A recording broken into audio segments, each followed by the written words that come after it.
બકરી પાળી શેઠે અને મોટા ભાઈ કીધું મોટા ભાઈ કે આ બકરી સારવા કોણ જાય બુઢીનો ઉપયોગ કરો કે શું દુકાને બોર્ડ માર્યું હકુભા દુકાને બોર્ડ માર્યું શેઠે કે અમારી બકરી જે ધરવી આવે એને રૂપિયા 500 એક દિના 500 રૂપિયા એ સમયમાં બકરી ધરવાની લાઈન થાય કે આખો દી બકરું સારવાના જો 500 રૂપિયા મળતા એટલે કે લાવો શેઠ તમારી બકરી હું લીધા તો શેઠ શું કે લઈ જાવ એનો વાંધો નહીં પણ પાછા હાજે લાવશે ને તો બકરીને ખવડાવ્યો ખાય તો ભૂખી તો રૂપિયા નહીં મળે ન ખાય તો ઢળાઈ ગયેલી તો 500 રોકડા આપી દે રોજ એક જણો બકરી લઈ જાય હાજે બકરીને ધરવીને લાવે અને શેઠ હોશિયાર આવી ગયા બાપા હા જોઈ લો શેઠ રજકો કાઢે ગદબ બકરીને કે ગીધી ગીધી ગીધી અરે અમને માલધારીને ખબર હોય બકરું ગમે એટલું ધરાઈ ગયેલું હોય રજકો દેખાડો ને એટલે 2 ફૂદડા તોય કાપ્યા વગર રહે નહીં કટકટ બકરી રજકો ખાય ને શેઠ જો કાઢું ભૂખી છે નીકેલ આખું ગામ ધરાણું પણ બકરું નો ધરાણું ગામ આટીએ સડ્યું કે ગામ ભેગું થયું કાં બકરી નહીં કાં ગામ નહીં કરવું હું આખું ગામ કોઈને 1 રૂપિયો શેઠે આપ્યો નહીં મગનું ગામ ભેગું છું ને તાજા સરપંચ થયેલા બાપુ જતા દરબાર સાહેબ નીકળ્યા કે લઈ હું ભેગા છે બધા કા વિશ્વાસની દરખાસ્ત બરખાસ્ત નથી મૂકવાના ને અરે કે ના બાપુ અમે તો અમારો દુઃખે ભેગા છે અરે તમારું દુઃખ એ મારું દુઃખ ગામનો સરપંચ છો શું દુઃખ છે એ કે આપણા કપૂરચંદ શેઠ છે કે નહીં કે હા એને ઓળખું ને એને શું છું એને કાંઈ ન છું ગામને છું આપ છે શું બકરું લાવ્યા તેમાં શું વાંધો નહીં દુકાને બોર્ડ માર્યું જે ધરવી આવે જે બકરી ધરવી દે એને 500 રૂપિયા આપે કેટલાને મળ્યા કોઈને નહીં કે કેમ શેઠે શરત કરી કે આવીને એને ખવડાવવાનું ખાય તો ભૂખી તો મળે નહીં અને આવીને શેઠ છે તો ગદબ રચકો ખવડાવે બકરી 2 ફૂદડા તોડે અને ઓલાનો આખો દી ફેલ જાય અરે ગાંડાવ આવું ન કહેવાય અમને ન કહેવાય અમે સરપંચ કરે છે હોય ગાંડાવ સવારમાં સરપંચ ગયા શેઠ જેમાં સરપંચ કાકા આવો બકરી ક્યાં બકરી લાવો તમને મોટા માણસ થોડી દેવાય અરે કે 500 ક્યાં નાના છે બાપા અને ક્ષત્રિય આ ભવની ભીડ ભાંગવા ગામની ભીડ ભાંગવા જ ઊભા થાય અરે કે સરપંચ કાકા તમને અરે નહીં શેઠ એમાં કાંઈ ચિંતા ન કરો નહીં બાપા આખા ગામનો વારો આવી ગયો તો હું કેમ બાપા બાકી રહું મને એમ થાય ને કે તમારું બકરું હું ધરવી દઉં લઈ ગયા બાપુ વાડીએ રજકો વાઢ્યો રજકાની કોળી હાથમાં લીધી હાથમાં નાની પરોણી લીધી બકરીને કીધું ગીધી બકરી જ્યાં રજકો ખાવા તો મોઢા ઉપર ફડાક દઈને એક મારી તો બકરી આટી મારી ગયો પાછું કીધું ગીધી પાછી બકરી ઘડી ભૂલી ગયું કરી લાવી હમણાં કટકટ તા તો બાપુ એક ફડાકો માર્યો તા પાછી બકરી આટી મારી ગયો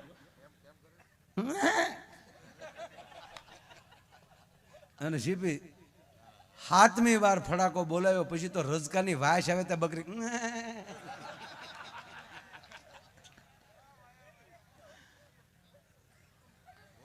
બાપુ 2 કલાકમાં છે ને બકરીનું મોઢું આવું કરીને જાઓ કાંડર કરી ગયો બાપુ બીડે હામાં વાણિયર કે બકરીને કાંડર કરી ગયું એટલે થોડીક લોહી વાળી થઈ ગઈ પણ લો શેઠ પણ કે બાપુ 2 કલાકમાં કે અમારે વાર લાગતા છે બકરું ધરવતા અમે તો રાજા મહારાજાના હાથી ધરવેલા છે અને તારું બકરું કે બાપુ જોવું પડે જોવું નહીં 504 રાય કે પણ જોવું પડે જોઈ લે અને શેઠે રજકો કાઢ્યો બકરીને કે ગીધી કે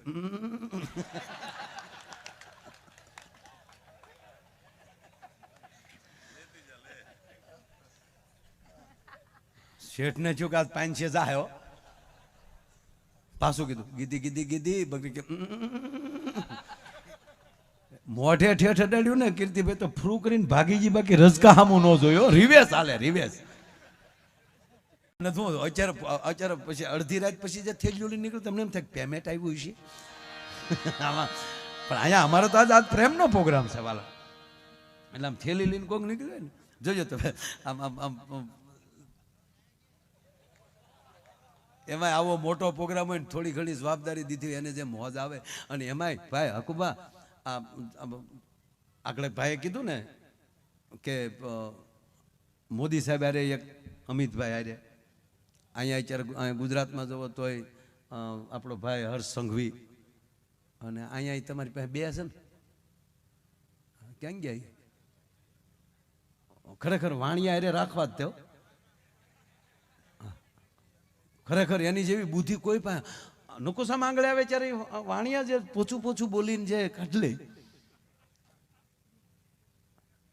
આપણે ગાંધી બાપુ જેમ તેમ લાકડીએ અંગ્રેજોને ભગાડ્યા. એટલે આપણો દુહો છે આગળ બુદ્ધિ વાણિયો પાછળ બુદ્ધિ બ્રહ્મ. બ્રહ્મમાં આપણે બધા આવી જાય બ્રહ્મમાં. વાણિયાને આગળ બુદ્ધિ હોય કામ કર્યા પેલા વિચાર કરે આમ કરાય આમ ન કરાય અહીંથી નીકળાય અહીંથી ન નીકળાય પાછું વળી જવાય. અને આપણે બધું કરી પછી કે આ ન કર્યો તો સારો હતો આ ન કર્યો. એક ગામમાં સરપંચ અને ગામમાં એક વાણિયાનું ઘર બેઠા એટલે કહું છું ભાઈ પાછા માઇકમાં પાછું હવે પાછું એવું થયું છે અને પાછા એમ કહે કે તમે અમારા સમાજ વિશે બોલ્યા છો માફી માગો. એડવાન્સમાં માફી માગી લઉં છું. અહીંયા બેઠા છે એટલે સારી જ વાત કરું છું કોઈ ટુકડો કાઢીને બીજું ન મૂકતા. અને એક તમને સમાજને કહું કે અમે અહીંયા બેઠા હોય ને જે બોલતા હોય ને પછી ટુકડા આવે તો તેથી સાંભળવા વાળા ગાંડા હશે તે સાંભળી લીધું હશે. એ આડાવાળા ટુકડા કરીને મિક્સિંગ કરીને મૂક્યું હોય એટલે કોઈએ કોઈનું હાસું માનવું નહીં. હા આ તમને પગે લાગીને કહું એટલે હું અત્યારે તમને અગાઉ કહી દઉં. ક્યાં જાય વાણિયા ક્યાં ગયા ઓલો ભાઈ એક વાણિયા ત્યાં એક અહીંયા વાણિયા બેઠો મારી પાસે. હું ખરેખર વધારે પ્રોગ્રામ તમારા કરું છું. જૈનમ જયતી સાસનમ પોચા પોચા પાલીતાણા નજીક પડે ને મારે 1.5 કલાકમાં એ રાજી થઈ જાય અમે રાજી થઈ જાય. ચરચ ચરચ માયાભાઈ મજા આવી ગઈ બહુ ચરચ બહુ ચરચ. અને આમ જો કાંઈ ધડલન ફળલન કાંઈ રઘુ ખ્યા એવો પ્રોગ્રામ જ નહીં કરવાનો. આજે કેમ આપણે ધડ ધીંગા એવું કાંઈ નહીં. એક જગ્યાએ મેં જે ચાલુ કર્યું દવડા મગડા મગડા મને કે ધીરે ધીરે છોકરા ડરે છે ભાઈ. પાર્ટીના સાચિયા પીતા એ જોજો એ કોઈ ભેહે ન રાખે. ભેહ કે તોય સાતીના પાટિયા બે ભે ભાર લાગે. શેઠો રે કે બકરી બકરી બકરી બકરી. એક શેઠે બકરી પાળી. શેઠે બકરી પાળી ને એટલે હવે બકરી તો લઈ આવ્યા એટલે મોટા ભાઈ નાના ભાઈને કીધું મોટા ભાઈ બકરી જ લાવે પણ સાડવા કોણ જાય રોજ થોડું વેચાતું ઘાટ લાવવાનું હોય સાડવા તો જવું જોઈએ. હું કે બુદ્ધિનો ઉપયોગ કરો. બકરીનું દૂધ મહાન હોય. ગાંધી બાપુ બકરીનું દૂધ ખાતા એટલે દેશને આઝાદી મળી છે. લે ગાંધી બાપુ અરે બકરી હરખાડી પણ એને ખબર છે ગાંધી બાપુની બકરી કઈ બોરડીને પાલો નહોતી ખાતી કાજુ બદામ ને પીસતા ખાતી. એક મોટી જવાહરભાઈ લાવતા કાજુ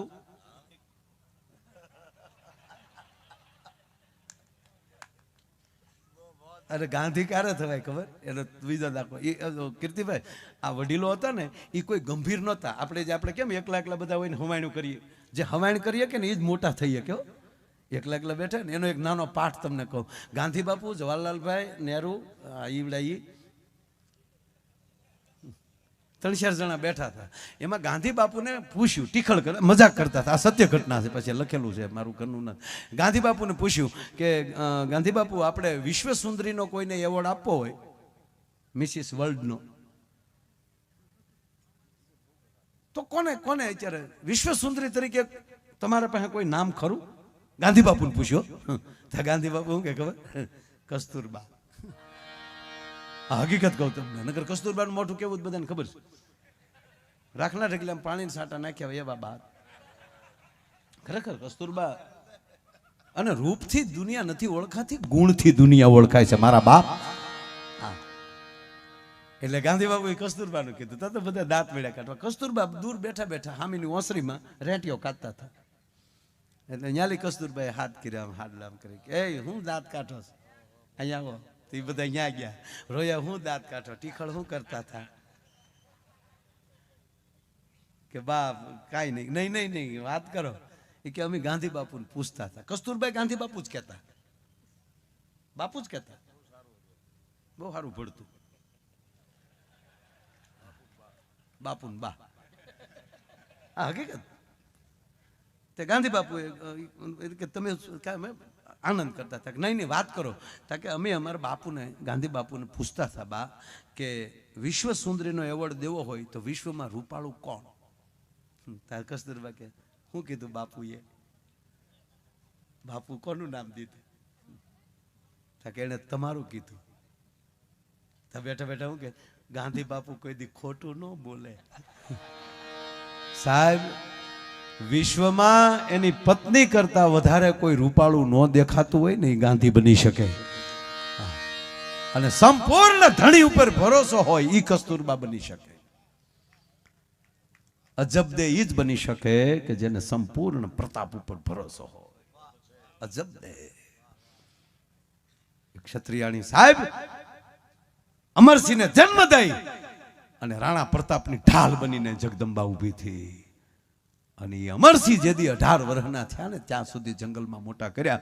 અને પછી જયારે એમ કહેવાય કે બાપ દીકરાની બે હરખી બે ફોજ બની, પછી દુનિયા નક્કી નહોતી કરી શકતી કે આમાં પ્રતાપ કોણ છે ને અમરસિંહ કોણ છે. અને પહેલી ચડાઈ જયારે કરી અને બહેલોલ ખાનને જેદી રાણા પ્રતાપે એક તલવારના ઝાટકે ટોપા હોતો કાપી નાખ્યો તો, એટલું નહીં ઘોડાના પણ બે ભાગ કરી નાખેલા.